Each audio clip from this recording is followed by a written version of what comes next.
me. Think. Seek. Now live on YouTube. Yeah, do it now. Just going to turn my camera off quickly, yeah? Yeah, cool. Okay.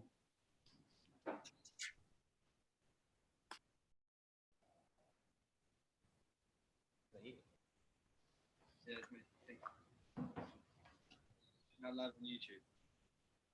Yeah, do it now. Just going to turn my camera off quickly, yeah?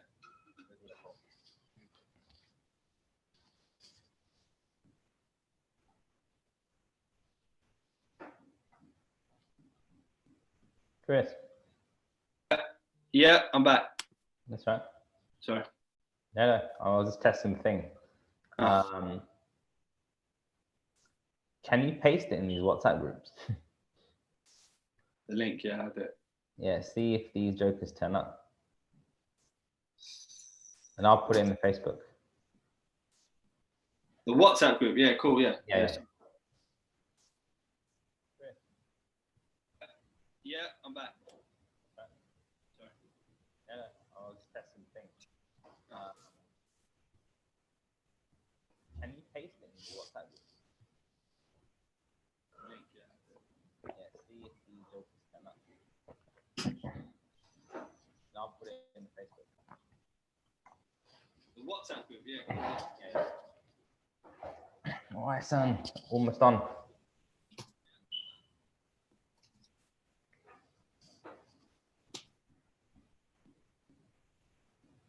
I feel like I'm hearing myself echo. Stutter in chat one, or we put... Just chuck them in them all, man. Or like chuck them in one, like the main one, and then like text a bit as well, so like it looks like real message instead of just spam. Got it? Because that's the key now, isn't it? Like real. Now live on YouTube. Just chuck them in them all, man. Or like chuck them in one, like the main one, and then like text a bit as well, so like it looks like real instead of just spam. Got it? That's the key now, isn't it? Like real. Live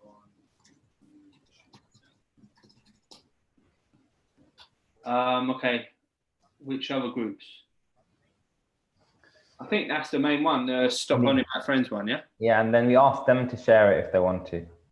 Okay. Then just it's up to them, man. But we carry on.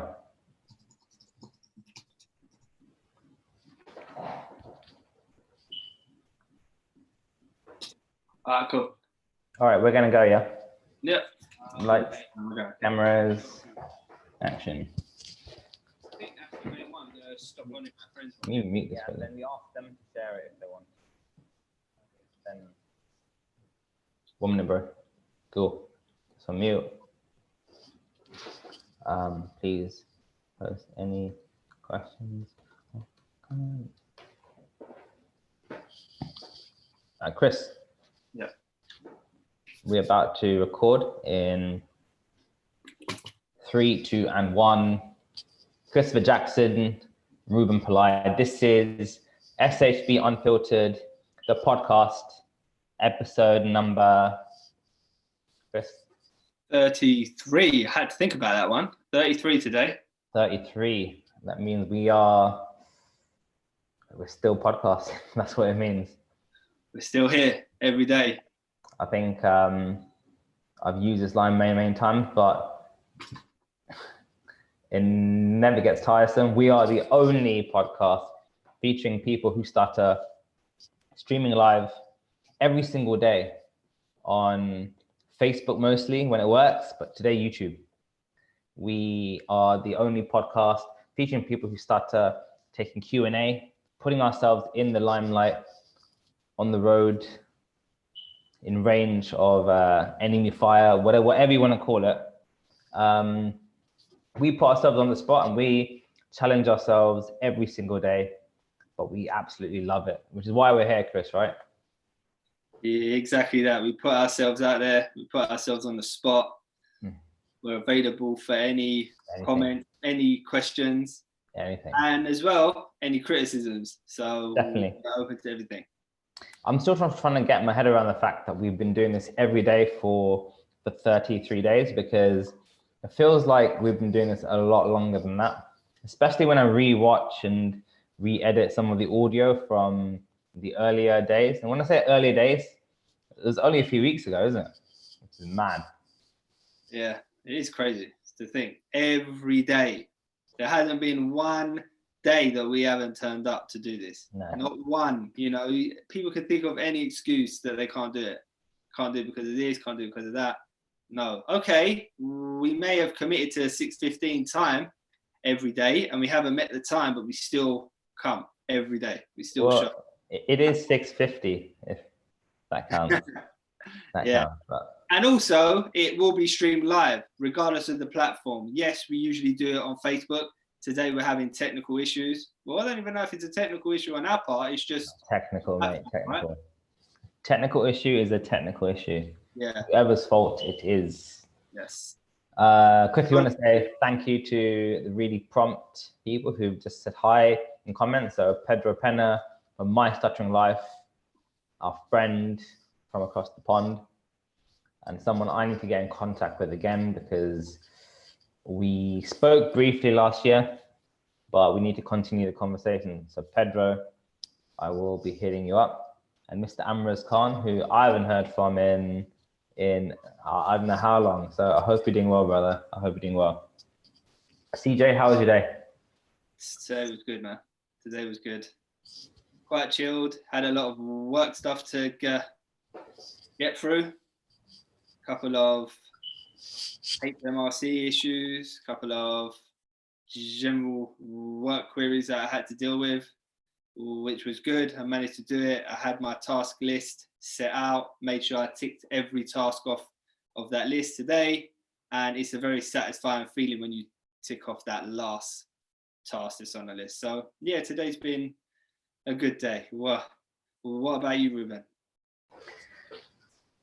Today's been fairly good for the most part. I've been really busy with work. Been, I wouldn't say ambushed, but thrown quite a few kind of ad hoc phone calls from different people. It's been a busy period because of what's going on in the world right now, and that's kind of affecting us as well in maybe a good way, kind of, but it does mean we are busy.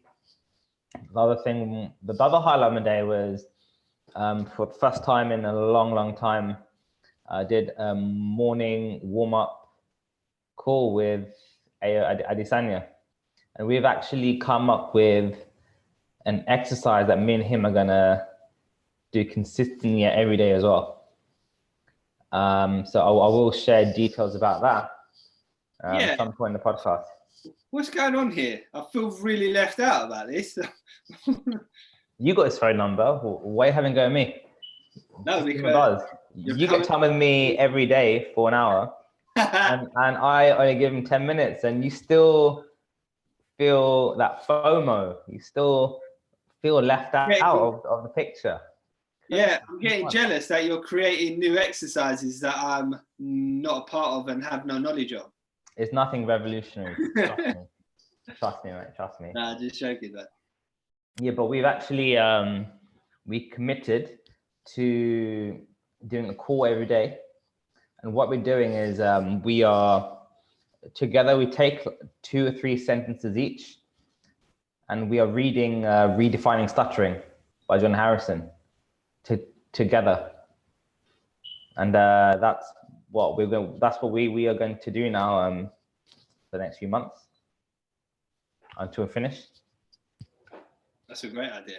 Yeah, and it's quite cool because you get to when you're reading out loud, you're going through every word, and then when someone else is doing it as well, you get a break so you can actually listen to the words from someone else that you know, and even when we're reading it, was just like, wow, I forgot about this line. My God, I remember when I read this the first time, this had this impact on me and stuff like that. So that was really cool. And we're gonna carry that on, because I feel like I have developed the skill of consistency over this lockdown period. And thanks to the podcast and I guess the two of us pushing each other. Yeah, that's it. Consistency, like we've always said, is the key to success, and commitment is key. Definitely.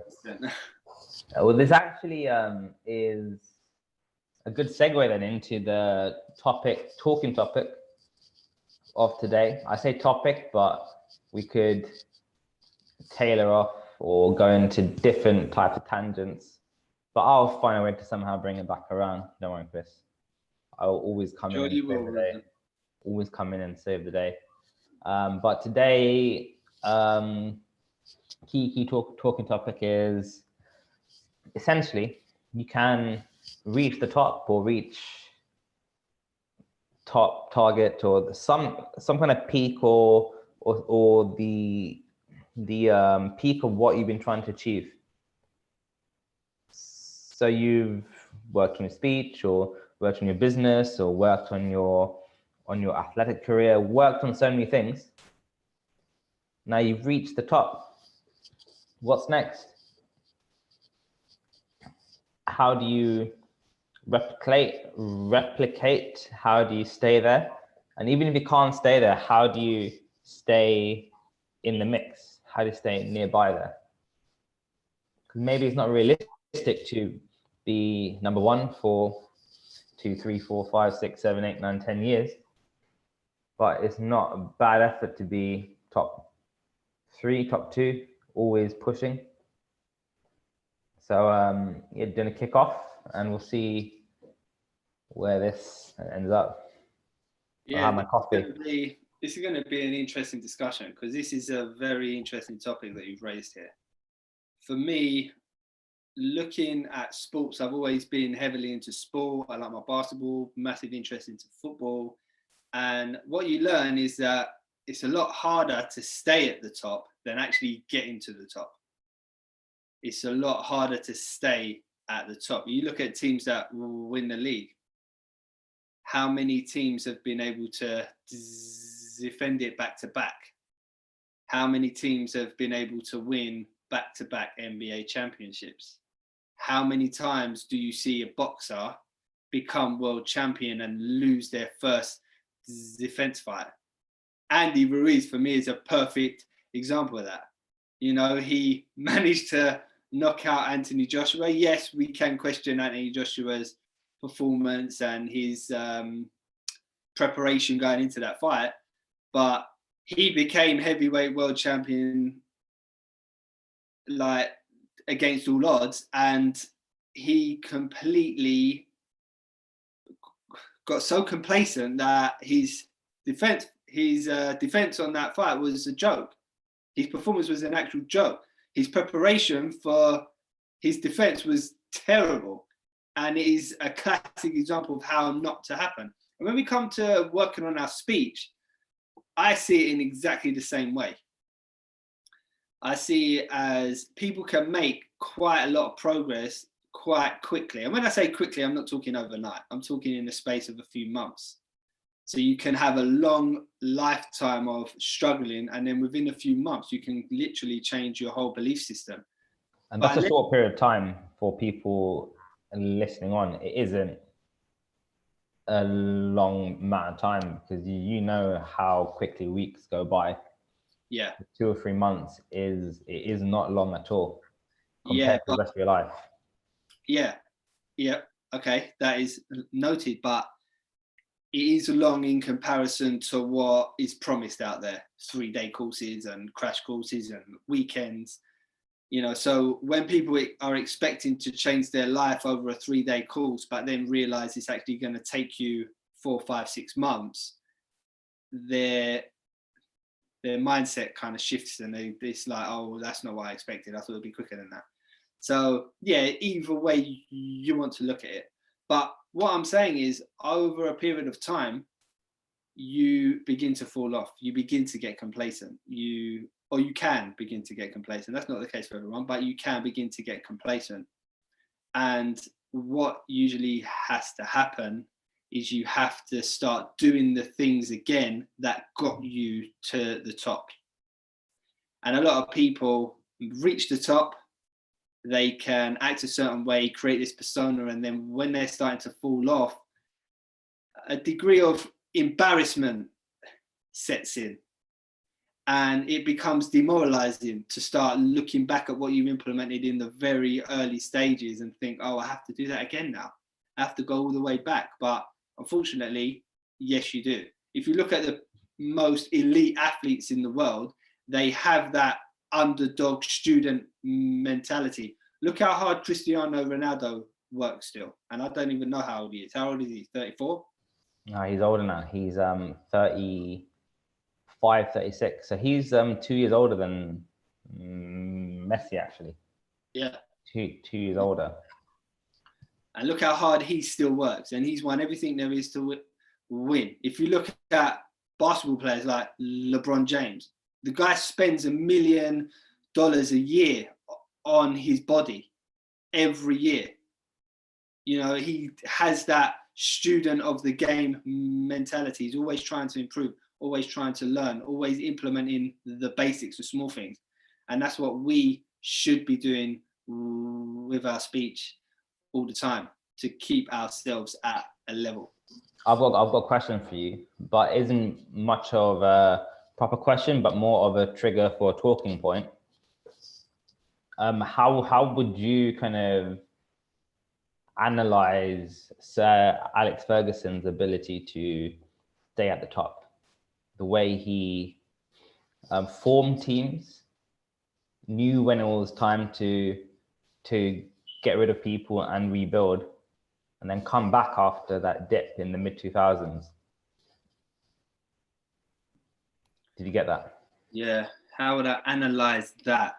Yeah, and what can you learn from his approach? Because you got to bear in mind, this guy was managing in the 80s, and did he fall behind? Did he get dated? Did he get stuck in the old ways? What did he do? Or like, what can you learn from his actions? Well, I think he was always trying to learn people's personality types. He was always trying to learn how to work with different type of players. And what I liked about him personally, from a managerial point of view, is that he made everybody know he is the leader there. No one is bigger than the club. No one is going to be dictating anything to him. So everyone was always looking to him to learn and taking everything that he said on board. But what was good about him is that he was able to adapt. Football changes over the years. Different formations, different style of plays. Players evolve. They get different attributes that players didn't have. So continuously learning the game and continuing to study the natural progression of the game, staying ahead of the curve, I think was key for him. And it was key for him to know what type of team and what type of talent and what type of personalities he needed on the pitch and what would work well together in order to be successful. Like you pointed out, he did have a dip. He did have a blip. He did have a blip. Blips do happen. You don't get things right all the time. So you have to be able to be self-aware of that, be able to self-analyze, not get too demoralized and start again from the basics and rebuild again. And I think that's what we can take from that even the greatest fall, but it's how they respond and how they decide to pick themselves back up and continue to want to learn again and take it all the way back. I mean, what do you think the main thing we can learn from Alex Ferguson's time at Manchester United? Because if you remember his early years, I think it was the first year, his job was actually, I think he was about to lose the job in the first year. Yeah, that's what the story says, but he managed to win the FA Cup. I think he beat Palace in the final in that year. But aside from that, the reason why I brought him up is sometimes we can think of football players staying at the top as too simplistic. Ronaldo just works hard every day. Yes, it isn't as simple as that, but it can be simplified in the minds of someone who isn't familiar with the person, the sport. LeBron James surrounds himself with PTs, cryo chambers, all this kind of stuff, just throws around the cash everywhere and just stays at the top just by sitting there and people tell him what to eat, etc.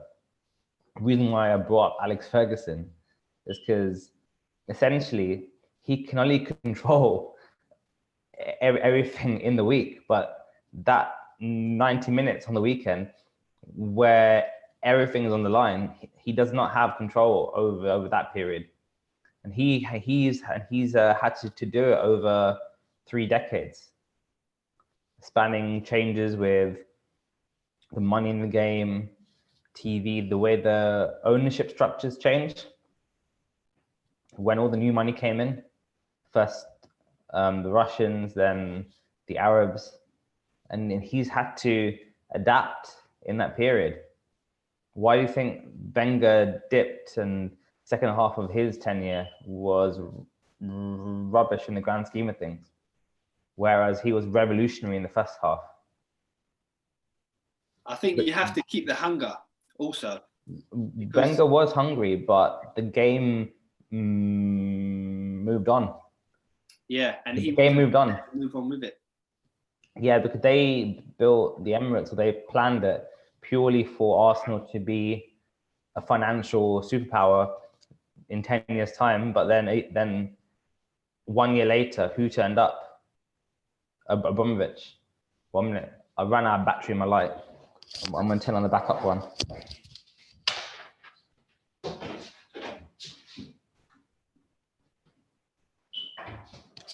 It might be a moment, guys. Thanks to everyone watching on YouTube.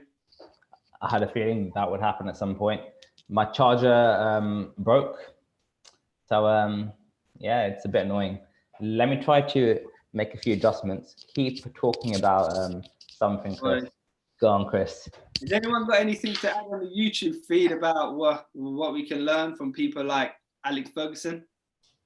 For me, someone like Alex Ferguson, you have to realize when you're a manager of a football team or you're a coach of a basketball team, you are the person that has to motivate everyone. You have to be the self-starter.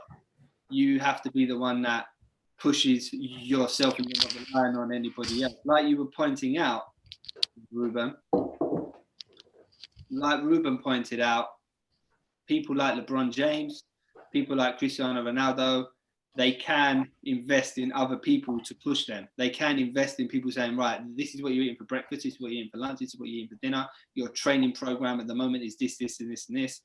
Cars will pick them up, take them to training. But for someone like Alex Ferguson, he has to be the self-starter.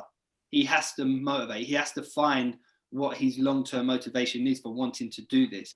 Yes, you can say winning is the motivation, but once you've won and you've achieved it, what is the motivation to keep on winning, to keep staying at the top? And that's something that Alex Ferguson had. He had that wanting to continue to be the best and continue to learn about all aspects of the game. And that's right the way through from players, tactics, skill set, all the way down to how to run the club. I also heard that he was a great leader in the training ground. He knew everybody's name. He knew the cook's name. He knew everybody loved him, and he was able to bring that team together. And all these different aspects we can relate and transfer into working on our speech. What is your long-term motivation? What is going to make you become that self-starter? What's going to make you pick yourself back up again when you're having a tough time with your speech? Because inevitably it will happen. You know, it will happen. And it's up to you to determine how long that blip lasts for and how you're going to respond.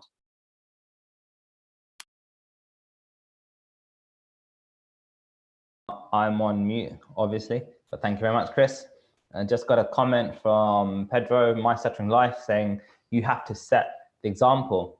I've got another comment from JetSex saying, WTF is this? And SHB replies with, it's a podcast for a stuttering charity. And JetSex replies with, exactly. So I think Jet understands what's happening. So we're going to carry on. And apologies for the issue with the lighting. I'm back. So as Chris was saying, he picked out a few points there about Sir Alex Ferguson's ability to adapt through the years. Now, one thing that was important was he understood when to let go of things and when to move things on, where the players or coaches or methods of training, different types of things, he understood when was the best time to actually to move things on. In the same way, we can relate to that as well, right? We've been part of certain speaking groups in the past, and for that period, they were great to me. That period of my time, I gained a lot, I gave a lot, but there comes a point where you reach kind of a period where, okay, so am I progressing here, or are things improving, or am I staying still, going backwards? Then I made the assessment, all right, it's time to shake things up a bit, take what I've learned, move on from there, go into different forums to push myself with speaking, and just keep on doing that. Because if you stay too long in the same place sometimes, yes, it's comfortable, but what happens in comfort zones, Chris? You get comfortable if you do not push your comfort zones. And when you push your comfort zones, you grow. Oh, we've lost him again.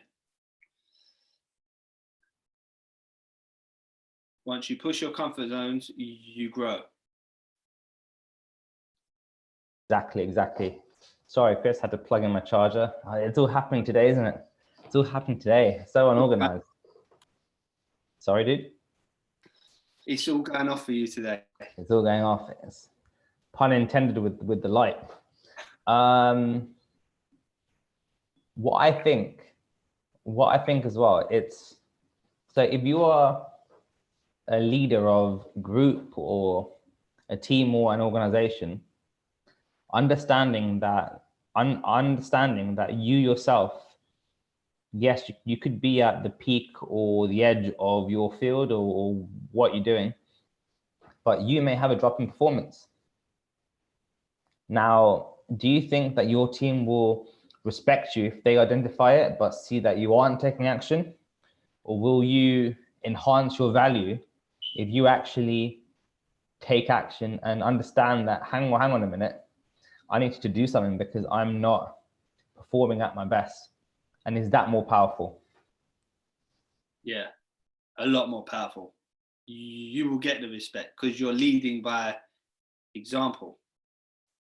People need to see, okay, what happens to me when I have trouble, when I have a blip?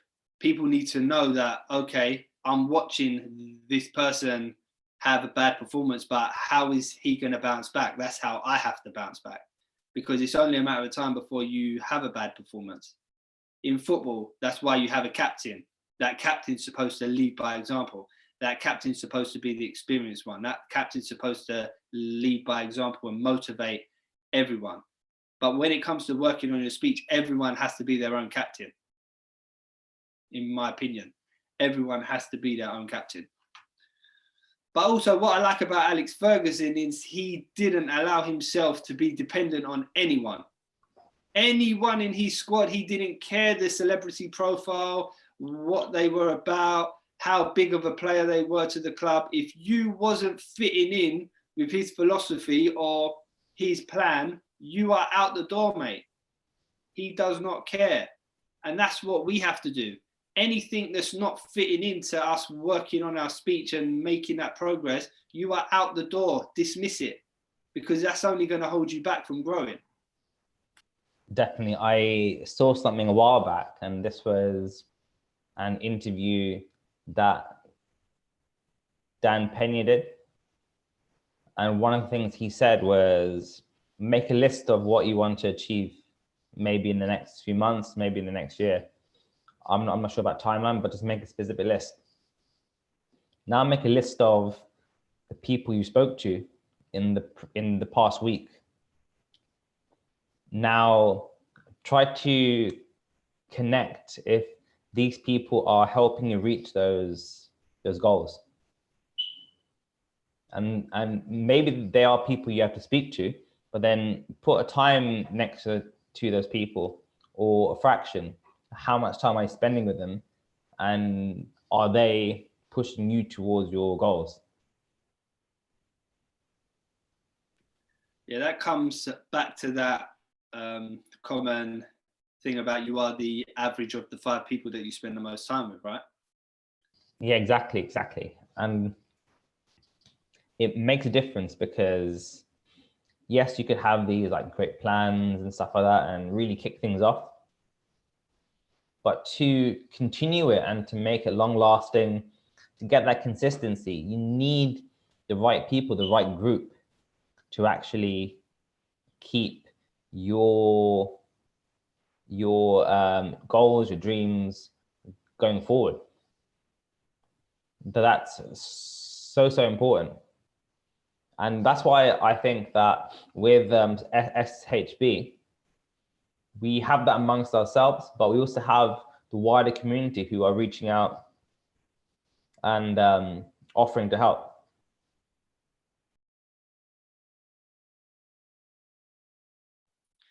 Bless you, Ruben. Thank you very much, Chris. Had to go on mute. I have a very, very loud and pronounced sneeze. I don't hold back when I sneeze, so I had to go on mute. Now's a good time to direct attention to the comments. We have a mix of things. So we have first JetSkex saying, here we go. So I guess JetSex is enjoying the podcast. Thank you very much, Mr. Sex. And Pedro says, it's important to step out of your comfort zone. Once you do that, you realize you can do things that you never thought you could do before. Yeah. And Pedro also believes in vision boards. So he is constantly reminded of his goals. And I don't have a board yet. It's something I will be doing when we work out what to do with the rest of the walls, as it's a new place, but I have lists of things that I read through a few times a week. I should do it a lot more often, just to keep reminding myself, this is the plan, this is the plan. One thing we did kind of start here is Ranjo is writing a book right now. So she started it a few weeks ago, and I got her to put different kind of parts of the story onto post-it notes as she thinks of them, because when you're starting, you don't really have a proper order of events and where characters fit. I can't really turn it around now, but if you look at the wall in front of me, it's just covered in post-it notes with blue tack and different chapters, different parts of the book, different characters, side characters who they're interacting with. So it's a constant reminder to actually work on it, and it's massive help. So when it's out, we'll see. I'll give you a copy, Chris. I look forward to that. Yeah. I look forward to that. Cool. Go on. Sorry. No, I was going to add that with vision boards, I remember before I started working on my speech, I thought that vision boards were complete nonsense. I thought, what are the point of it? You're just going to put a load of stuff on a board. But when I started to work on my speech, and Ayo made me create a vision board, he came to my place of work, we created a vision board. He helped me make the vision board. And I cannot stress to you how much that helped me throughout my journey. I remember that we moved offices. So we moved from that office to the other, and I didn't put my vision board up. And it was crazy how over a period of time, when you're not getting that constant reminder, I started to slack with my speech a little bit, because you're not getting that constant reminder. Why are you working on this?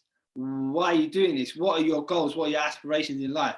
What are you trying to improve, or what are you trying to achieve in business? Why do you want good speech? Why do you want to keep control of your speech?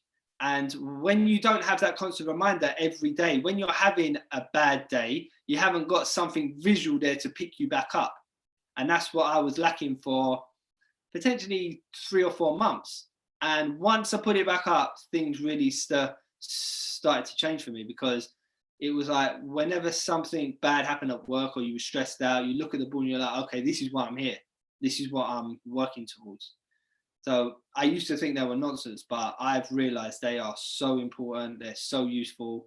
And I will always have a vision board. And it's important for people to realize that vision boards change. You can adapt them, you can change them, you can put new things on them all the time.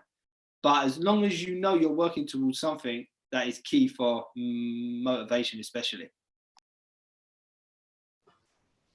Thank you very much, Chris. I used to do something similar like that when I was in school, actually, but it wasn't really with goals and stuff like that. I used to put diagrams that I needed to memorize for science and for mathematics and formulas, etc. I used to stick them on the ceiling.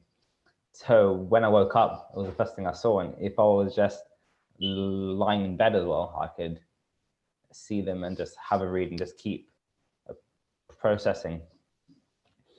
Got a comment from Leo saying, wow, thanks, Chris. I've had my vision board in my closet after visiting the UK.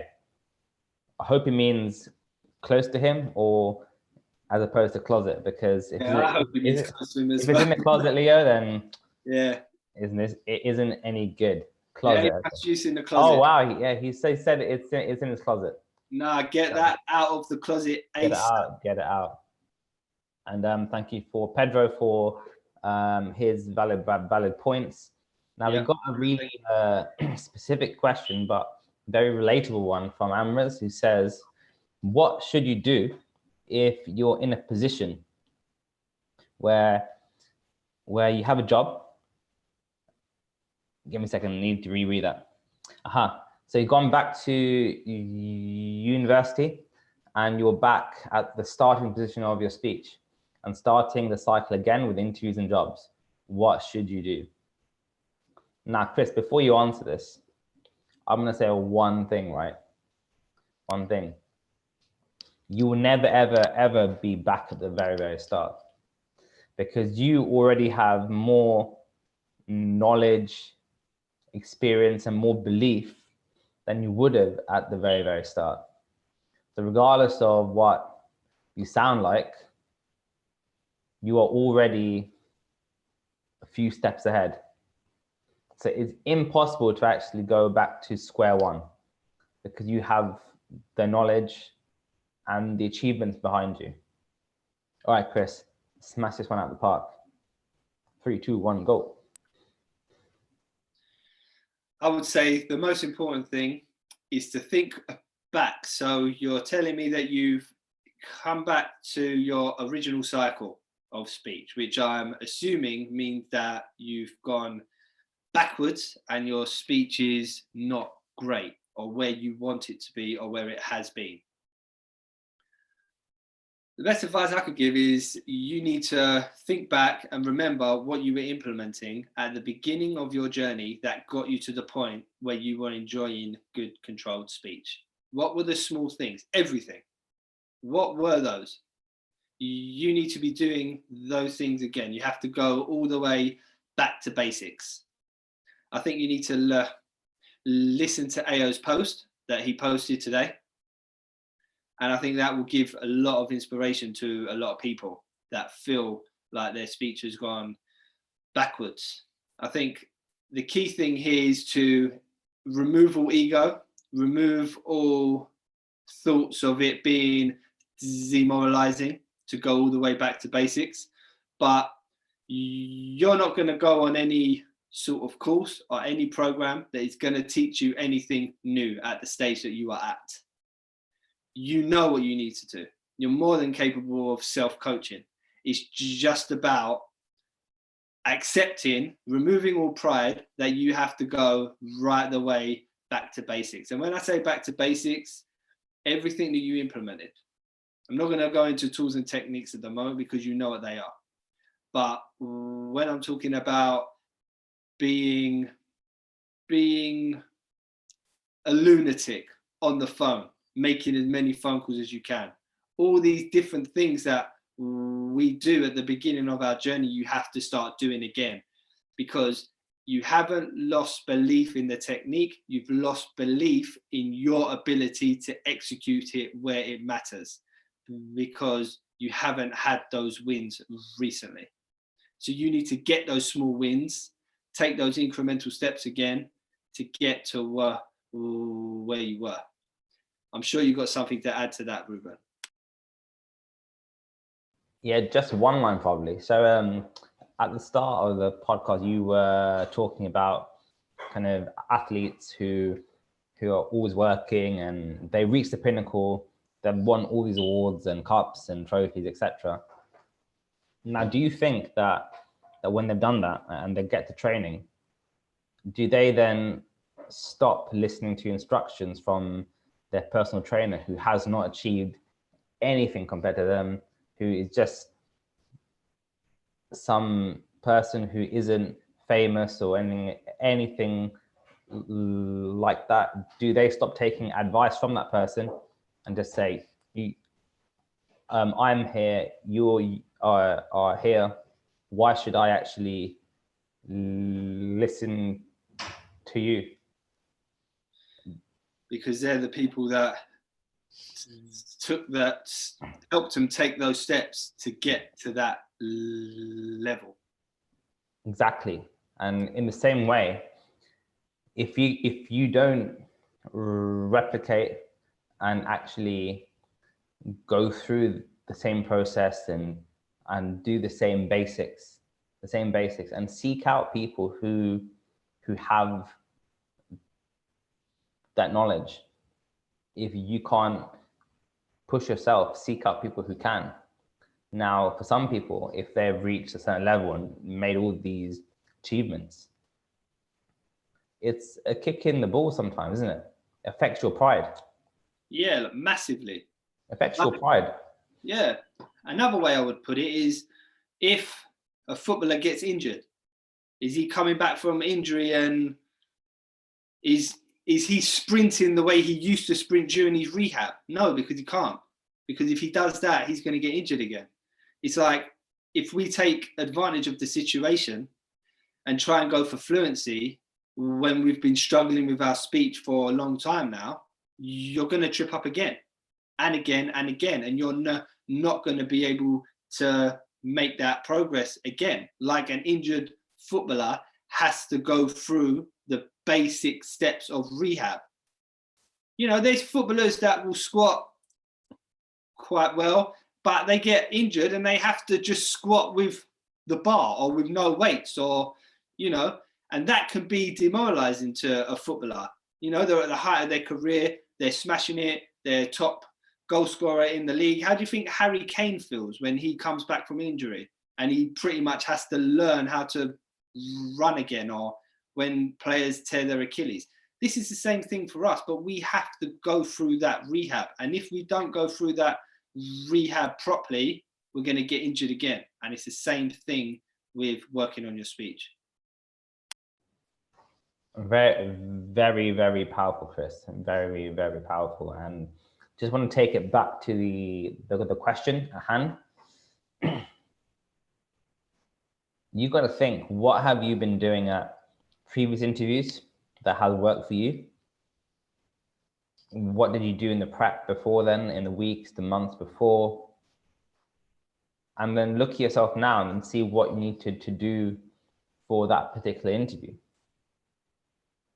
Because after a certain amount of time, you know how you work. it's going to be hard to find someone who will push certain buttons in you, because you already understand this works for me, this doesn't work for me. If you've already been through speech programs, then you've already got an idea of what actually works for you.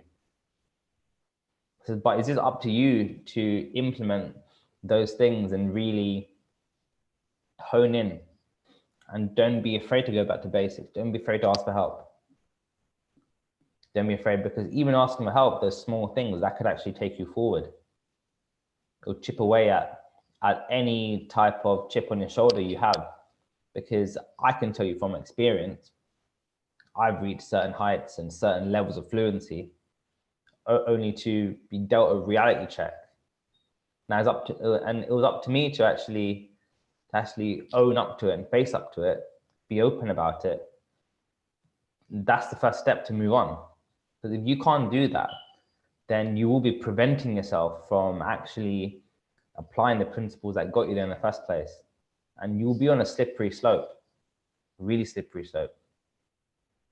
Be honest with yourself, be honest with the people around you, be honest with the interviewer and say, look, like, this is the deal. And just be straight up, with them. And they will know, all right, so like someone who has stuttered, they're going to expect something. And typically, when you disclose, they expect the worst. They expect the worst. So do not worry. Now, if the problem is like thinking about trying to get that job or get that position, understand that they are interviewing you for a reason. Now you have that ability to actually separate yourself from the rest of the candidates. Show them your personality, because stuttering in front of them will be a fast track into an insight of who you are as a person. They will actually be seeing your resilience, the ability to bounce back from failure, your ability to stay cool under pressure. People can make up all these random stories and come there, but you will physically be demonstrating it in that office, face to face with the interviewer. And that's what people don't realize. Other people don't realize that this is your opportunity to show your personality, your true personality. And that's what people need to realize. Trust me, or when you work that out, doors open for you. I promise you that. Yeah, 100%. That is powerful. That is powerful, because in job interviews, everyone gets asked questions and they can just tell the interviewer, yeah, I'm resilient. Yeah, I'm a good problem solver. Yeah, I can think on my feet. Yeah, I'm this. Yeah, I'm that. But they have no way to actually demonstrate it by just answering a question. Whereas you can use this to your advantage to say, yes, this is what I'm going through, but I'm still here. I'm working on it. My speech has been at a better level than this, but I'm getting it back to where it is because I'm continuing to put in the work. So you're clearly demonstrating to the interviewer that you take action, that you're not just all talk, that you do practice what you preach and you are a man of your word. And those are the type of traits and those are the type of qualities that someone interviewing you will look for and will appreciate. 100%. I love that, Chris.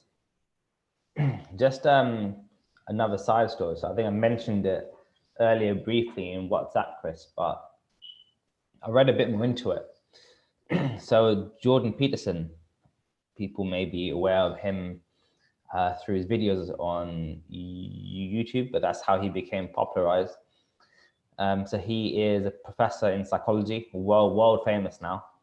He became famous through YouTube because he started to post videos of the lectures he gave. He was doing that from about 2014, 15.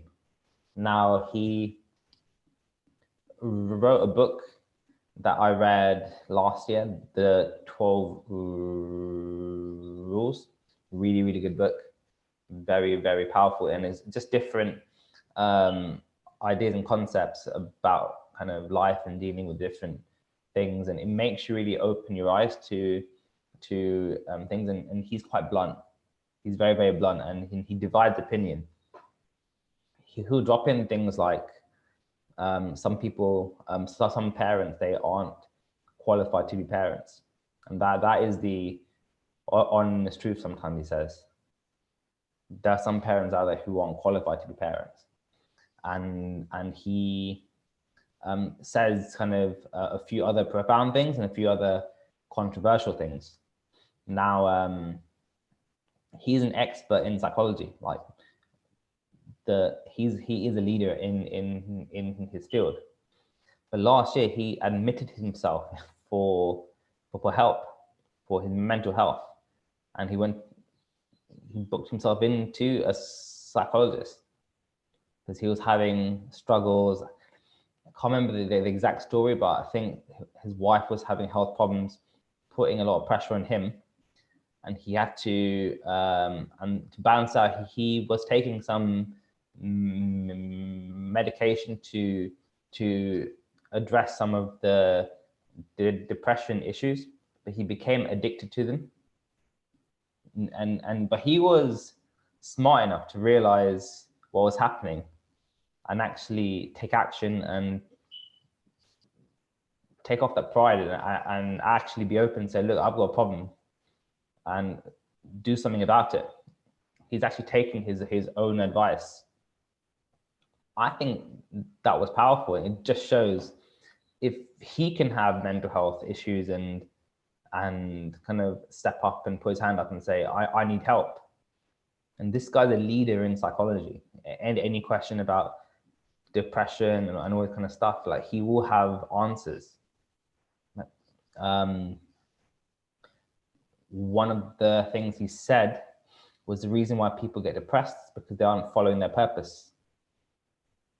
Because when you follow your purpose, it gives you a certain amount of positive feedback, which releases the right balance of hormones within your body, etc. And there's all types of things that he has talked about that I can go on about, but we will be talking for hours and hours. But the point is, this guy checked himself in.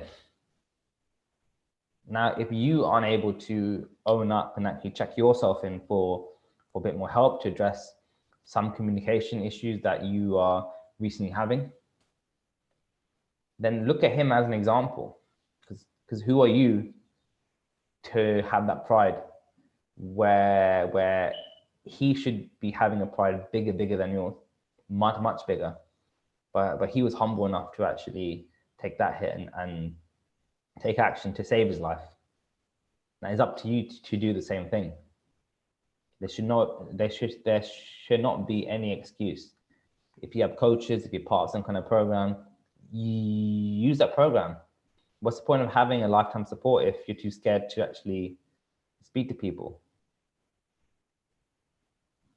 Then there's a bigger issue there, isn't there? There's a bigger problem there, and that's what you need to realize.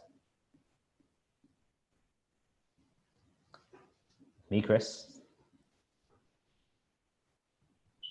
Yeah, I can resonate with it, because what I would say is you always see people's first journey documented everywhere, all over Facebook, all in every stuttering community group, singing from the rooftops, which is right. You should.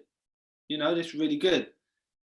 How many round 2 working on their speech documentaries have you seen posted on all these stuttering communities?